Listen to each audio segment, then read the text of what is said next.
Millionaire calls to fire the cleaner, but his daughter reveals a shocking truth that transforms everything. Thomas Harrington stormed into his mansion, the echo of his successful corporate meeting still ringing in his ears. But it was a hollow victory, one often overshadowed by an all-too-familiar irritation. Along the immaculate driveway, the grandiose entrance of his property defined his stature as self-made millionaire at 45. Yet, as he stepped inside, he was greeted not by the lavish decor that usually brought him solace, but by the unkempt chaos left by Maria, the janitorial team leader. Dust clung to the marble, and trash overflowed. Frustration surged within him, igniting a familiar need for control. He pulled out his phone, muscles tense, ready to call her. She needed to go. As he paced the expansive foyer, his 17-year-old daughter, Emily, perched on the staircase with a book, sensed the shift in the atmosphere. She admired her father, viewed him as the epitome of success, but underlying that admiration was a nagging feeling of disconnection. "Dad, don't," she called out, her voice breaking the silence. "Please don't fire her." Her words hung in the air, a challenge he hadn't anticipated. "She isn't meeting the standards I expect. That castle over there doesn't run on sentimentality, Em. It's about results," he shot back, irritation flaring alongside a pang of guilt. But Emily wouldn't back down. She had opinions, fierce and unwavering. "Maria is Lucy's grandmother, Dad. She works hard just to keep her family afloat," she retorted, her eyes sharp with emotion. Suddenly, he felt cornered, as if his meticulously constructed world was teetering on the edge. "This isn't about family ties. It's about professionalism," he snapped, more to convince himself than her. But she stepped closer, fierce determination lighting her features. "And what about compassion? Is ambition worth more than kindness?" Each pulse of the conversation escalated his internal battle. Had he lost sight of the human element in his relentless pursuit of wealth? Her words ignited memories of his own childhood, filled with hardship. The thought made his heart race, a whirlwind of confusion churning within him. Each step up the corporate ladder had felt justified until now. What was he sacrificing along the way? Just then, the phone rang, pulling him from his clashing emotions. It was Maria. As she answered, he prepared for tension. But as the trembling voice of Lucy crackled through the speaker, the air thickened. "I'm scared, Maria isn't the same. We've been missing rent." Lucy's sobs clawed at Thomas's resolve, painting vivid images of untold struggles. The weight of this moment collided with the fear that veiled him. What if he had been the cruel architect of someone's hardship? Gritting his teeth, he struggled against the uncertainty creeping in, stifling his ambitions. Did any of it matter if it meant standing tall over the broken spirits of those beneath him? Before he could settle on a decision, the doorbell rang, the sound slicing through the stillness. Emily's eyes widened as she turned to him, anticipation hanging thick in the air. Would he embrace a new path or cling to old ideals? The tension coiled tighter around him, each second stretching into infinity as he stared at the door, ready to confront the consequences of his choices. Waiting on the other side stood Maria, weary but strong, the embodiment of resilience, a beacon glaring at the fractures of his suburban empire. Thomas hesitated, the weight of the decision pressing down on him like a lead blanket. The door remained a barrier not only to his physical space but to an emotional reckoning he hadn't prepared for. Would he really follow through with the call to dismiss Maria? Emily's firm stance tugged at the frayed edges of his conscience. Maria stood there, her features softened by fatigue, yet her posture held a quiet strength. He caught a glimpse of the woman who had committed countless hours to making this house a home, a woman who didn't just clean but nurtured. Every polished surface, every flickering candle, was a testament to her dedication. After years in business, he should recognize this kind of skill, a hidden talent of resilience beneath her humble role. As he stepped forward, the door creaking open, he felt a strange sense of vulnerability washing over him. "Maria," he began, unsure how to form his thoughts, "I need to talk." Her expression was unreadable, a mixture of apprehension and cautious hope. She took a deep breath, her hands clasping tightly together. "Is this about the mess?" she asked, the tremor in her voice slicing through the tension like glass. "I can assure you it was just a tough week." The facade of professional detachment crumbled around Thomas, each brick giving way to compassionate recognition. Hadn't he faced weeks of turmoil in his own life? Days when nothing went as planned. He thought of the countless late nights at the office, the deals he had struggled to negotiate while personal conflicts loomed at home, the overwhelming pressure of a life perpetually striving for more. "Maria, I think I've lost perspective. I'm not just managing a house, I'm overseeing lives," he admitted, each word strangely freeing yet laden with the weight of self-reflection. "Your hardships matter to me now." "I'm sorry if I haven't been the best," she replied, her voice earnest yet guarded like a deer in headlights. "I'm trying to keep my family afloat, I work hard because I have to." The resonating truth in her words rattled Thomas. Here was a woman who balanced her own struggles with an unwavering commitment to her job. As he caught her gaze, the reflection of a shared humanity sparked within him. His ambition had often unknowingly eclipsed his own capacity for empathy, turning him into a conductor of ruthlessness rather than a mentor of kindness. "I'd like to offer you more support," he said, feeling the breath of openness expand in his chest. "How about we create a schedule that works for both of us? I can understand your family needs, and we can." Emily, watching closely, interrupted with an excited light in her eyes, "and together we can brainstorm ideas for how to improve the house as a team. There's so much potential here." With Emily's voice echoing her father's sentiments, a concept began to crystallize. Perhaps they could turn this chaos into an opportunity for collaboration, transforming their house into a place where support, dignity, and shared effort flourished. Maria's resolve shifted, tears pricking the corners of her eyes.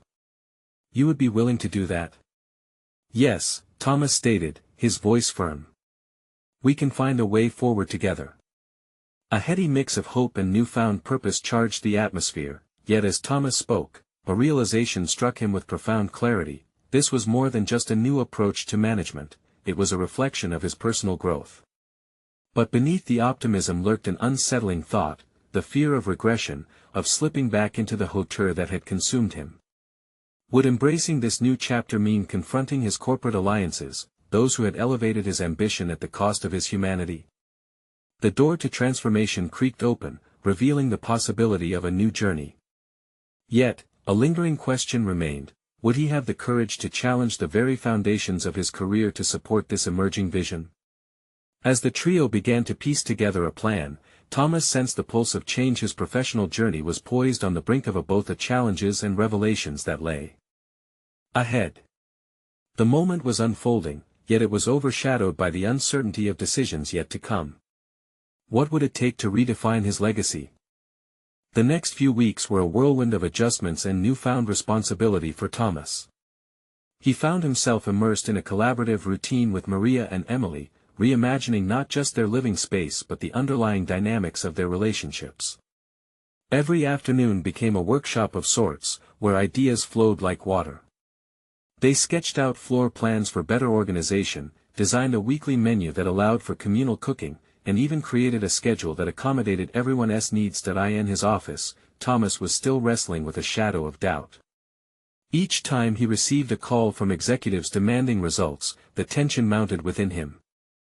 They were fixated on profit margins, numbers that seemed so distant from the values he was now beginning to embrace at home.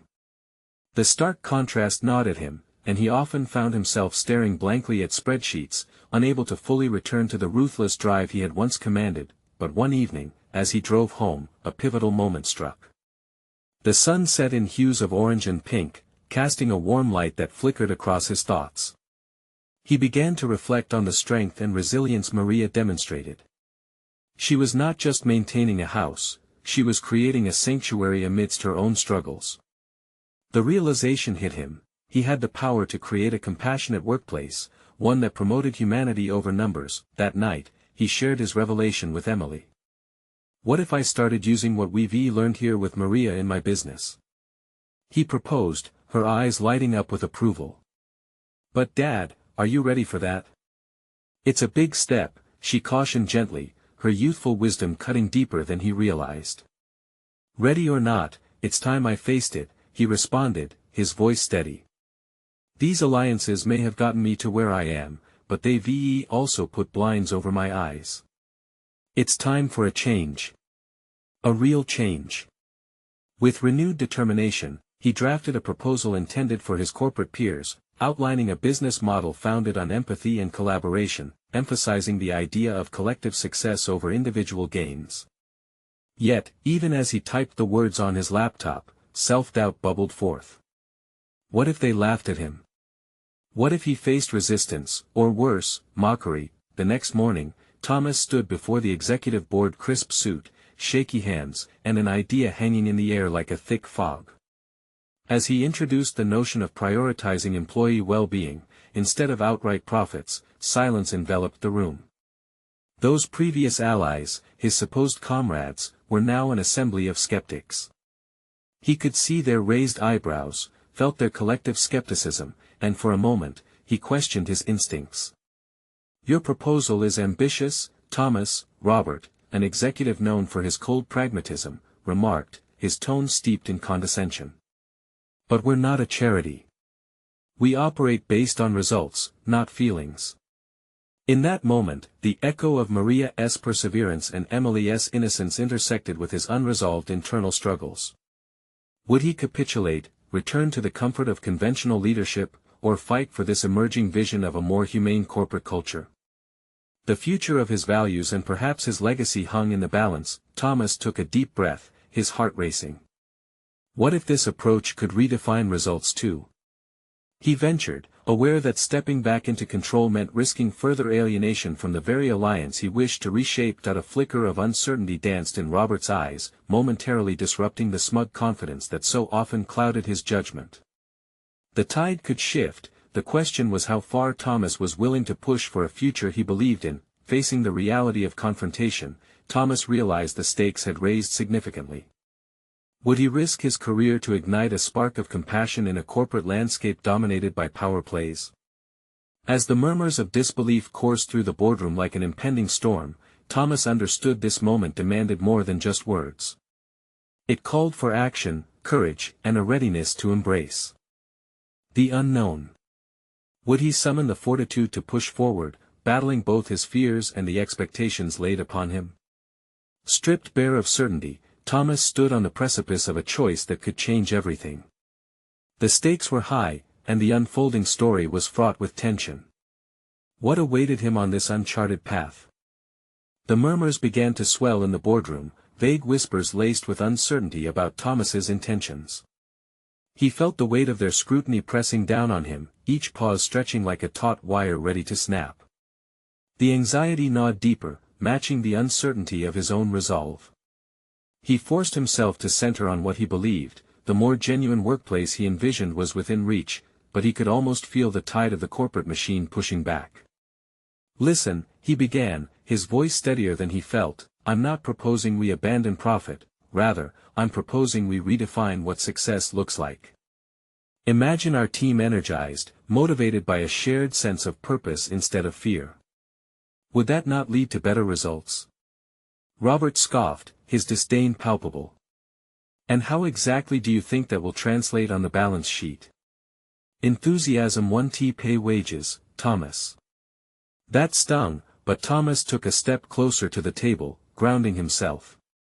What if I told you that companies with engaged employees see significant increases in performance? Satisfied teams yield loyalty, decrease turnover, and improve customer relations. Those are measurable results. He could see interest flickering among some board members who had leaned forward, intrigued by the unfamiliar approach. Inspired, Thomas forged on. What if we surveyed our employees? Gathered their feedback and built our strategies from the ground up? We'd be leveraging untapped resources, insights from within our workforce. With every word, he aimed to build a narrative that wasn't just about data, but about human connections. Thomas could feel the gradual shift. The skeptics were softening, at least a fraction of their ironclad skepticism cracking under the weight of his conviction, but there was a chasm between vision and implementation. They still needed a pathway to take this new concept from dream to reality, and that would require a risk. Could he really convince them to reconsider their entrenched ways? The boardroom felt both alien and familiar. The energy of his proposal danced like a spark. All it needed was fuel. As the discussions flowed, notes were taken, questions fired, and defenses erected. It became clear that Robert was not alone in his rigidity. Many questioned the feasibility, the practicality, the risk that came from veering from tradition. Yet Thomas's resolve hardened.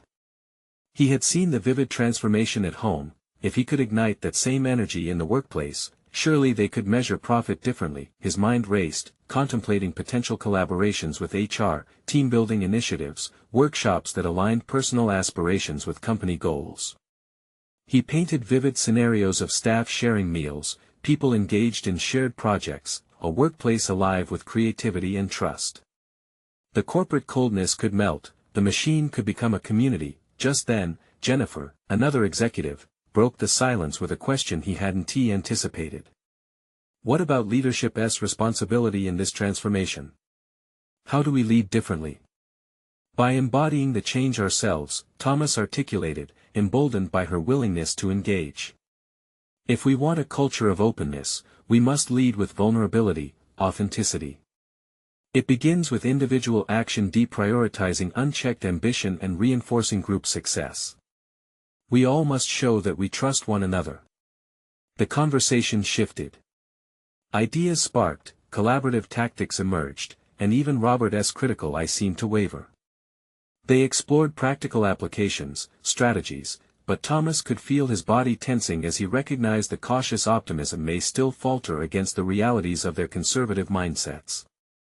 Let us start small, he suggested, aware that patience would be pivotal in this corporate crucible. Pilot programs and gather data. Let us measure employee satisfaction alongside traditional metrics, show directors how compassion can, indeed, translate into results. As discussions wound into a tentative conclusion, Thomas left with a tumult of emotions. He had stood his ground, confronted not only Robert's skepticism but his own doubts. Yet this victory was fragile, a thrilling beginning but still a long road ahead. Driving home, he replayed their exchanges, wrestling with his inner turmoil. The notion of personal sacrifice lingered. Was he prepared to endure backlash from those who still clung to traditional metrics? Families of employees depended on their success. What if this leadership approach failed? With these questions swirling, a singular thought crystallized: the true challenge lay not just in advocating for change but in being the change himself. This journey of moral integrity would demand resilience far beyond his corporate position. As the city lights flickered through the windshield, illuminating the path ahead, Thomas's mind turned toward action that would demand stepping even further outside his comfort zone. The echoes of the boardroom skepticism would return, yet the determination to create meaningful change surged stronger. Because beyond the meeting, beyond the exchange of ideas, new, complex terrain awaited. Tomorrow would be a defining test of his commitment, a chance to confront not just the board but also his own fears and the adversities lurking within himself.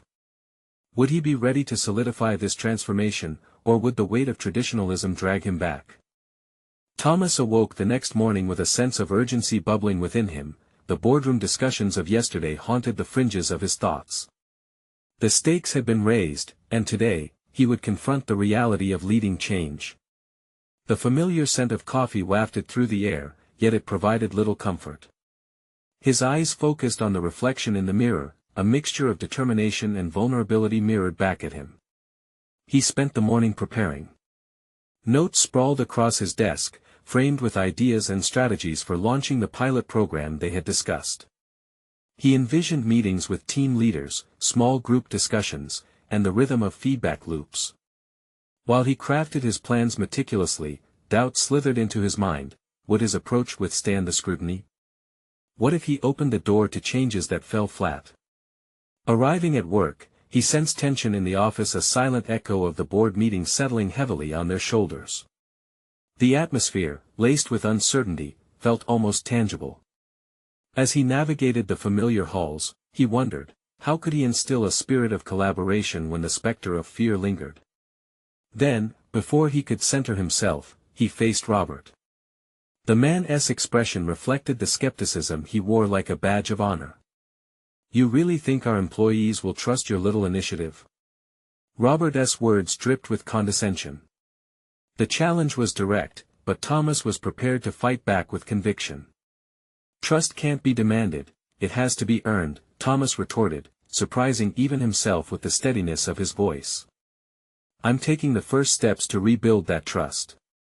Are you willing to help, or will you continue to stand in the way?" With that, he turned, navigating toward the conference room where he would meet with his HR leaders. Each step gave him a rhythm, a heartbeat of courage echoing louder than the nagging uncertainties. The meeting began, and he articulated his vision clearly: a workplace reimagined, where every employee's voice mattered, where they could shape not just their roles but the company itself. The feedback was mixed. Sarah from HR held a healthy skepticism but offered constructive ideas on implementing the employee survey. Jackson suggested outlining a communication strategy to engage staff early.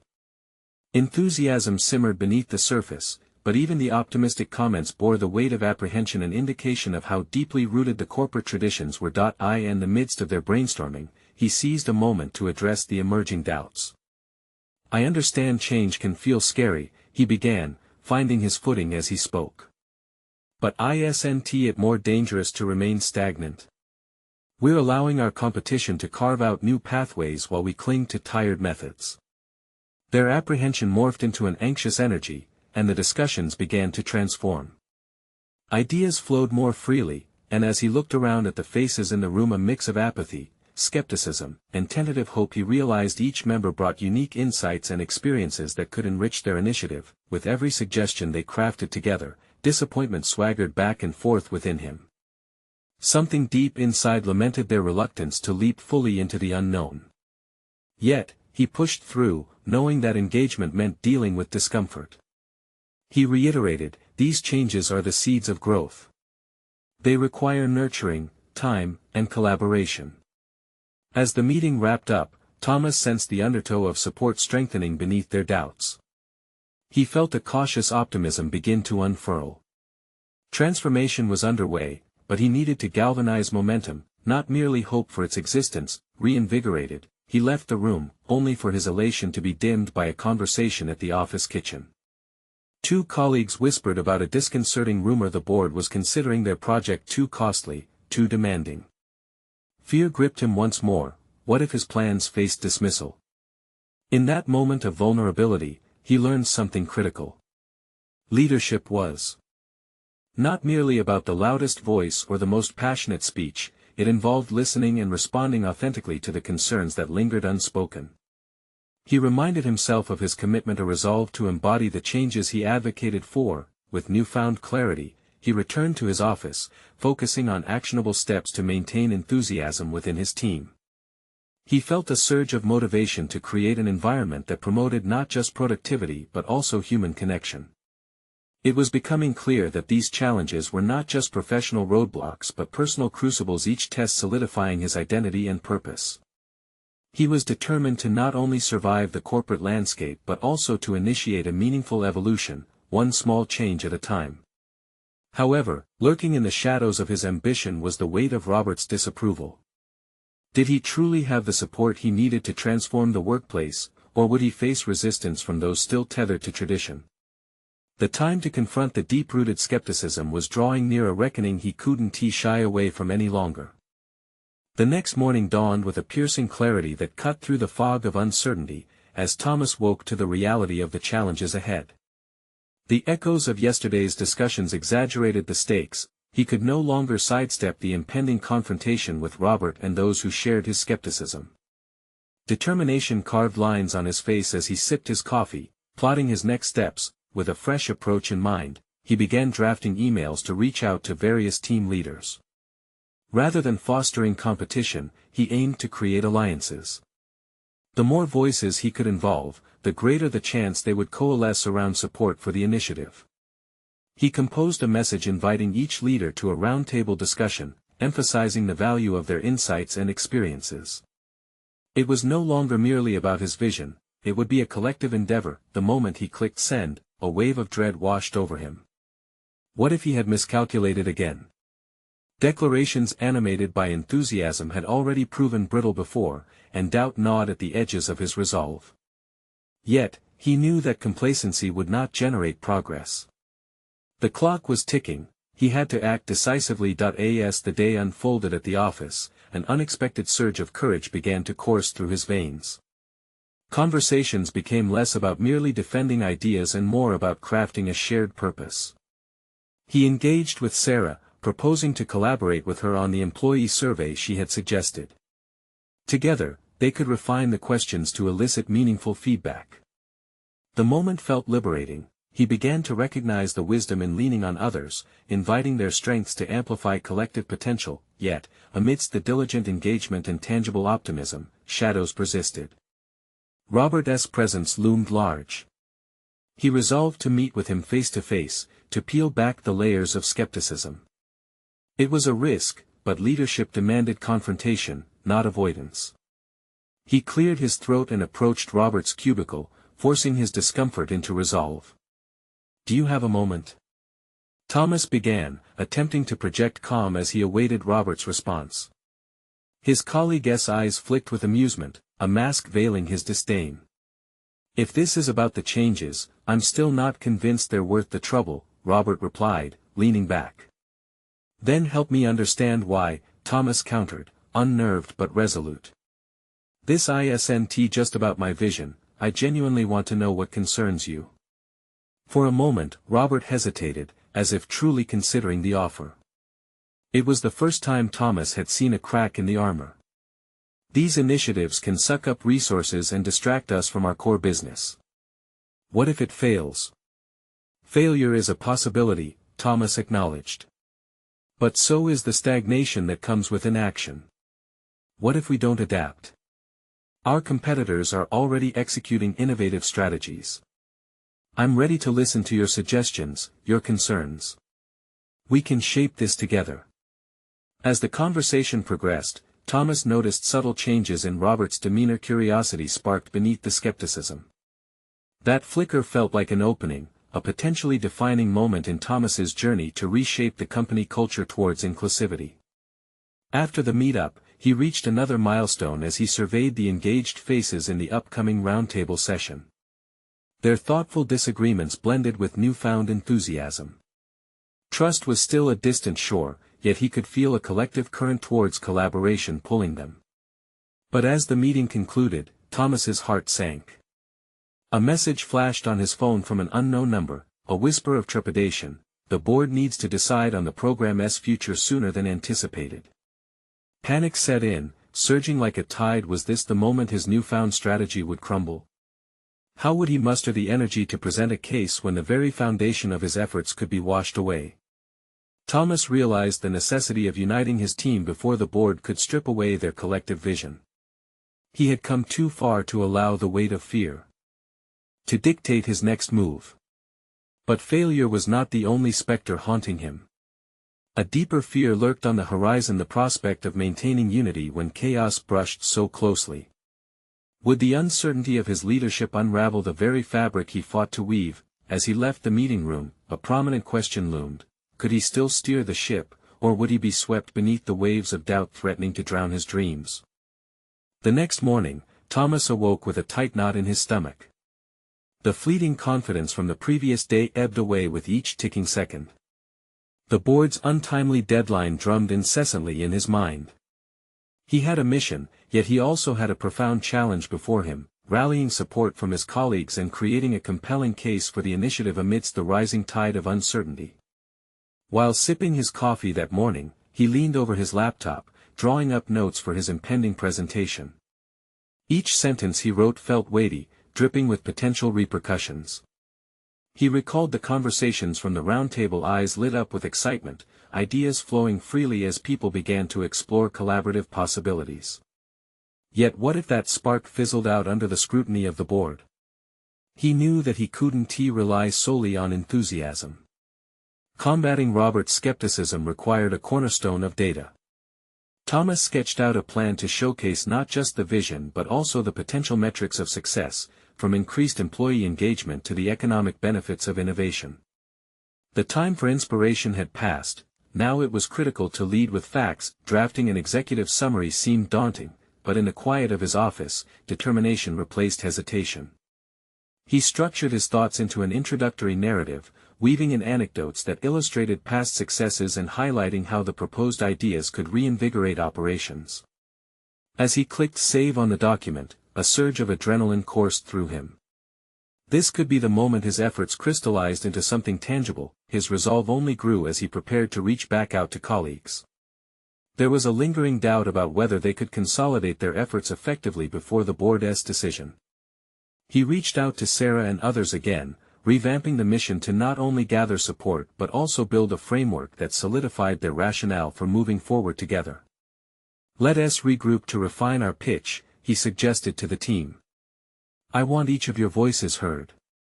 You all contributed invaluable insights during our last meetup, and we have to amplify that energy." Each reply was an upward nod, affirming their willingness to engage. The tightening knot in his stomach began to loosen slightly. Yet still, Thomas couldn't ignore the lurking skepticism, primarily Robert's. Their previous conversation echoed in his mind. Seeking a more collaborative route, he found resolve. "I need to confront this head-on," he thought, determined to reach Robert before time slipped away. He approached Robert's desk with a very different intent. "Can we talk again?" he asked, voice steady, though his heart raced. Robert leaned back, eyeing Thomas with a hint of challenge. "You still think you can sell this? We need to prepare, and I want your insights. I believe you see things we might not, and you have every right to voice those perspectives. Let us bring them into the fold." Robert paused, the slight crease of his brow revealing the tension within him. The two stood uncomfortably for a moment, a battlefield of unspoken words hanging between them. "I'm not sure about the direction," he admitted. "But maybe there's merit in trying to work this through. If it flops, I'd hate to say I didn't warn you." "That's fair," Thomas replied. "But it's a risk worth taking. I wouldn't ask if I didn't believe in this hard. Help me put together something that balances our vision and our realities." Meeting Robert's skeptical gaze, a flicker of something shifted. The slight softening of Robert's demeanor felt like the first real victory Thomas had encountered. Later that afternoon, as he compiled notes for the presentation, the nameless dread returned, engulfing him. What if the board turned away from the burgeoning momentum he had begun to foster? The question gnawed at him, leaving doubt in its wake. Fear had historically paralyzed him, but now it felt different. He understood that fear could morph into fuel, not merely a barrier to retreat behind. But before he could further unravel that thought, his phone buzzed again. It was Sarah. "We're ready to paint a picture tomorrow. Bring your courage. I believe we can make this happen." As Thomas considered her belief in their collective possibility, he felt the weight shift once more. Could he truly harness that belief, breathe life into it, and overcome the uncertainty binding them? The impending meeting loomed, and the stakes had never been more intense. Thomas stared out his office window, seeing the world beyond the challenges ahead, and the faint shadow of his own self-doubt. Would tomorrow's presentation be a turning point, or would it shatter their fledgling dream? The pulsating urgency electrified the air around him, urging him toward a confrontation, a true test of his leadership. He took a deep breath. The moment had come to confront the chaos. The next morning arrived draped in a veil of apprehension. Thomas arrived at the office before dawn, the empty hallways echoing his footfalls. With each step, anxious anticipation coiled tighter in his gut. Today would be the culmination of weeks of planning, collaboration, and self-discovery. He opened the door to the conference room, its glass walls transparent yet intimidating, much like the pressure he felt mounting within. He set up his laptop, arranging the presentation slides with meticulous care. The room was silent except for the faint hum of the overhead lights, amplifying the solitude he often found himself lost in when the stakes felt insurmountable. As he positioned his notes, fleeting thoughts of weakness tried to creep in. Maybe he wasn't the leader they needed. But a flicker of resolve surged, banishing those doubts. He could no longer afford to dwell in a cycle of insecurity. As colleagues began filtering in, Thomas exchanged nods and encouraging smiles, but he couldn't shake the weight of Robert's skepticism still lingering over him. He needed to prove to Robert and himself that this initiative held transformative potential. Drawing in deep breaths, he anchored himself in the present, focusing on the task ahead rather than the mounting crowd of uncertainty swirling about his brain. The team assembled, each member bubbling with a cocktail of excitement and nervous energy. Their spirits had risen after their conversations, and a sense of camaraderie filled the room. Thomas took his place at the front, surveying their faces: Sarah, eager and radiant, Louise, pensively leaning forward with his notebook, and Robert, a reluctant warrior preparing for battle. "Thank you all for being here," he began, voice steady. "Today isn't just about our presentation, it's about reshaping our future. What we propose will not only impact our team but the entire company." The initial words flowed, a rhythm starting to emerge, but he felt Robert's critical gaze lingering. With each clicked slide, he presented compelling data, statistics that reflected past successes and projections that hinted at the path forward. Even as he spoke, doubt nudged at the corners of his consciousness. Would the numbers resonate? Would the board connect with their vision?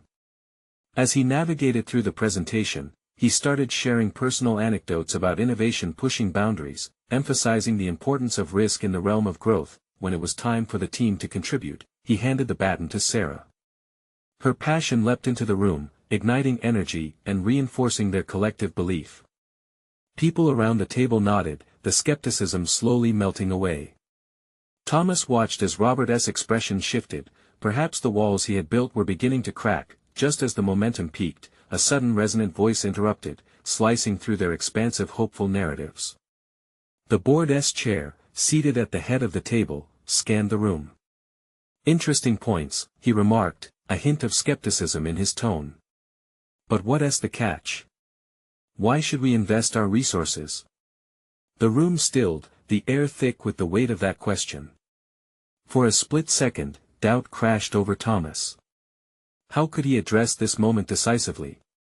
But he quickly remembered the countless conversations, how they had built a framework supported by facts, by shared aspirations. He could not let fear snuff out the flames they had ignited. "Great question," Thomas replied, voice firm. He reached for the dry erase board, drawing on his previous discussions with Robert and the team. "We've identified the risks, but we've also strategized to mitigate them. What's key here is trust, not just in numbers, but in our collaborative approach." The board members exchanged glances, their intrigue piqued. Encouraged, Thomas continued, laying out a collaborative roadmap emphasizing accountability and adaptability. As the meeting stretched on, thoughts swirled through his mind. Could they transform skepticism into shared advocacy? As Robert exchanged a glance with him, something shifted in the air.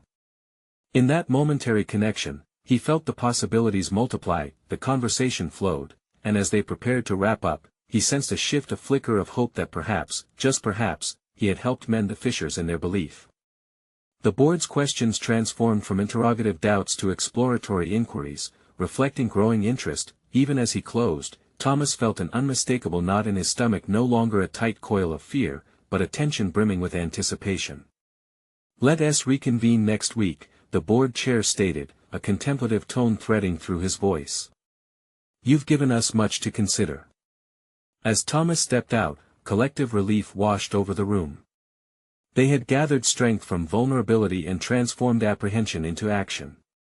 But deep within, he recognized that this was only the beginning, a threshold crossed, yet uncertain waters still lay ahead. Thomas locked eyes with Robert, who nodded slightly, an unspoken acknowledgement passing between them. It was a moment of clarity amidst stormy seas, but there were still waves of doubt lapping at the shore of his consciousness. Could they really navigate the complexities that lay ahead? As they moved through the office, Thomas pondered the challenges yet to come. The true test of their cohesion was still in motion. Would they continue to grow or falter under pressure? Everything hinged on their relationships and resolve. And deep down, he questioned, what would it take to ensure that this is not just the beginning of a journey, but the foundation for enduring change. The following week crept in with a sense of urgency. Thomas spent the intervening days refining the presentation, each slide dissected and reimagined. He trained himself to stand tall during practice runs, attempting to embody the poise he desperately wanted to project. Yet, even as he fine-tuned his pitch, a familiar sting of doubt curled around his consciousness. He had opened a door to possibility, and now the weight of expectation bore down, rising like a tide in his thoughts. By the morning of the reconvened session, the air was electric with anticipation. Shadows beneath his eyes betrayed a sleepless night spent battling the swirling chaos of his thoughts. The uncertainty surrounding how the board would react gnawed at him. Were they really ready to embrace change? Had he done enough to transform skepticism into conviction? Stepping into the conference room, the scent of fresh coffee mingled with the crispness of paper and the coolness of the glass walls.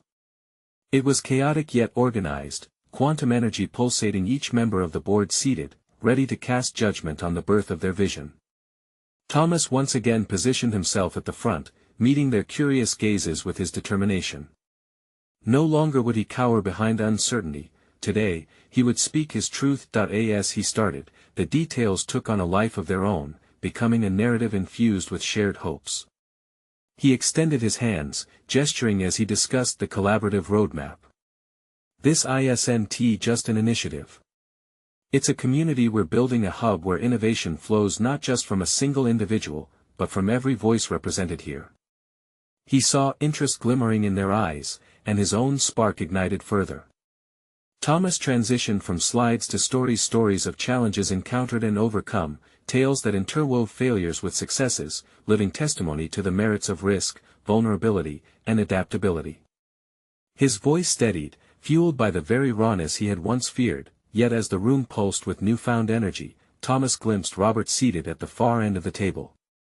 Despite the applause of ideas filling the room, Robert remained stoic, his expression unchanging. The faint trace of disappointment nagged at Thomas. Was he still on the outskirts of connecting with his mentor, or was it Robert's caution that pinned him down? When the time arrived for discussion, the questions were sharper, more nuanced. "You've laid out a daring vision," a board member remarked, crossing her arms. "But how do you propose we move from this conceptual framework to tangible results?" The question struck like a hammer against glass, and the crack forced Thomas to confront the reality of his intentions. "How do we turn trust into performance?" he echoed, reflecting deeper implications within.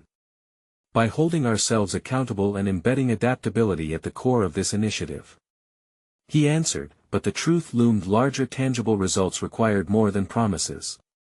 They demanded execution filled with grit. With each response, the conversation evolved. The skeptical questioning morphed into collaborative brainstorming, reflecting a shift toward shared responsibility. They were no longer passive observers. The board leaned in, eager to be a part of this metamorphosis, but Thomas found himself grappling with the unsettling notion of Robert's lack of support. As they reached the conclusion of the meeting and the chair proposed a vote on their initiative, Thomas's heartbeat thundered. Would Robert's impulse to protect his own reputation override the hope he had seen in that room? Just as the board members prepared to signal their decisions, Thomas turned an imploring gaze toward Robert, silently pleading for affirmation. The moment oscillated like a pendulum, pregnant with possibility. Would Robert embrace change, or would he remain tethered to fear? As Robert met Thomas's eyes, the weight of the room shifted. An affirmation or a dismissal hung in the balance. Thomas's breath caught in his throat, his internal landscape rumbling with apprehension, but also with the raw potential they had cultivated together. And amidst the uncertainty, one thought pierced through: regardless of the outcome, he stood transformed. He had faced fear, reached beyond doubt, and woven a vision larger than himself. But now, with the fate of their journey teetering on a decision, would Robert be the catalyst for their leap forward, or would hesitation pull them back into the shadows? Thomas Harrington stood on the brink of uncertainty, having transformed from a man lost in his ambitions to one seeking a humane future, both professionally and personally. The outcome of the board meeting lingered like an electric charge in the air. He felt the weight of expectation pressing down upon him. This was not just a routine presentation, it was the culmination of his journey from arrogance into a genuine reconciliation of his values with his ambitions. In the wake of the pivotal meeting, clarity washed over him. The decision to embrace empathy in his corporate strategy had been a significant leap, not just for the company but for him as well. The board had ultimately approved the pilot program, but that alone would not secure the lasting change he envisioned. Thomas recognized that real transformation necessitated a committed journey beyond the numbers. As he arrived at the office the following week, a renewed vigor coursed through his veins. He approached the team with boundless enthusiasm. An air of excitement settled in the office as they launched the Employee Engagement Initiative. Thomas initiated brainstorming sessions that invited everyone to contribute, reaffirming that their voices mattered. Some employees embraced the newfound approach with fervor, while others remained skeptical, a reminder of the deeply entrenched skepticism still within the corporate culture. Let's test a few of the ideas we discussed at the last meeting, he suggested during their first collaborative session. We'll identify opportunities for innovation and examine how they affect our collective success. With each passing day, he observed small victories galvanizing the team's bond and synergistic energy. He envisioned a workplace thriving on support, creativity, and collaborative growth as their morale began to shift. As the weeks unfolded, Thomas faced resistance not just from the employees clinging to tradition, but from himself. Old habits and ingrained tendencies occasionally tugged at him, desperately attempting to revert back to the man he used to be. Whenever he found himself feeling cornered by old corporate expectations, he reminded himself of the transformation he committed to, prompted by the vital conversations he shared with Emily and Maria. Emboldened by their unwavering belief in him, Thomas decided to face Robert directly. He requested a meeting with the executive who had been both an ally and an obstacle, fully aware that bridging their perspectives was essential for the initiative's success. When they met, Thomas approached the conversation not with defensiveness, but with vulnerability. "Robert, I know you've been skeptical about the direction we're taking," Thomas began, voice firm but open.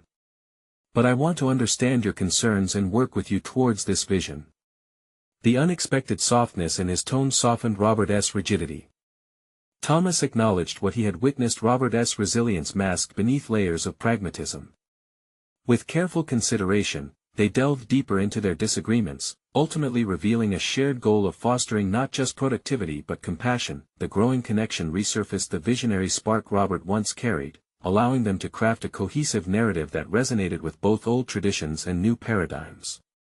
Together, they embraced the initiative as not just a top-down approach but an evolution designed collaboratively. Thomas felt the changes reverberating through their corporate structure. Independently nurtured connections transformed into a community empowered by each individual's unique potential. Months passed until the first phase of their employee engagement program reached its completion. The results were astounding: productivity surged, teamwork flourished, and satisfaction scores soared. The company showcased tangible success as they measured performance across both hard metrics and employee well-being. Thomas reflected on the journey, having not only implemented change but having grown into a leader exemplifying resilience and adaptability, standing before his employees during a quarterly review meeting. Thomas felt a surge of pride wash over him. He presented the results, but not just with numbers, he showcased stories of collaboration and shared triumph. As applause broke out in the room, he realized he had forged stronger bonds. He stood resilient, a beacon of confidence, competence, and integrity, eager to ensure their journey was far from over. In this journey, Thomas had achieved not just corporate success but personal transformation, a deep-rooted conviction that ethical leadership would require ongoing commitment. The fear of slipping back into complacency lingered, yet he welcomed it as a reminder of how far he had come. Now recognized not just as a businessman but a leader of compassionate innovation, Thomas Harrington found fulfillment in the lives he touched, not only those of his colleagues but also within his own household. The values he once wrestled with found harmony, sounding a new melody in the chambers of his life, a song of balance between ambition and humanity. As the story reached its conclusion, Thomas beckoned others to embark on their transformative journeys, showcasing how the path of self-awareness could lead to profound effects beyond the boardroom. Every achievement blossomed from community, connection, and courage. And now, for those inspired by this journey, the moment is here to take action. you need to subscribe now to follow the trail of transformative stories that reshape lives. Leave a like now to feed the algorithm, helping more seekers find their paths to fulfillment. Comment your reactions and theories about this incredible conclusion. Your insights are what fuel this community. Share instantly this video with at least 5 friends who need to see how change can truly be achieved. This is the moment to show your support. Don't wait even one more second to share.